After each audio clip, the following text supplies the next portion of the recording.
Utafiti mpya umebaini kuwa wanaume wapo kwenye hatari kubwa ya kupata matatizo makubwa ya kiafya au hata kufariki dunia baada ya kupoteza wapenzi wao. Hali hii inajulikana kama ugonjwa wa moyo uliovunjika. Husababisha msongo wa kihisia unaoweza kuathiri moyo moja kwa moja na kusababisha kiharusi au kushindwa kwa moyo. Tofauti na wanawake ambao mara nyingi hupata faraja kupitia mitandao ya kijamii au mazungumzo na marafiki, wanaume wengi hujifungia kimya na kushindwa kushughulikia huzuni yao. Kukandamiza hisia huongeza hatari ya matatizo ya kiafya, hasa katika mfumo wa moyo na mishipa.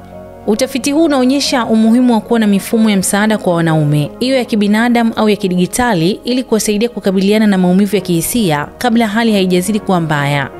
Maoni yako ni yapi kuhusiana na hili? Niambie kwenye sehemu ya comment. Mimi ni Bahati Limo na hii ni Simulizi na Sauti. Silent Ocean Air Cargo kutoka Marekani na Uturuki. Sasa mizigo yako inakufikia kwa uharaka, usalama na unafuu. Siku zote tunajali muda wako. Wasiliana nasi kwa namba 0746 813 813.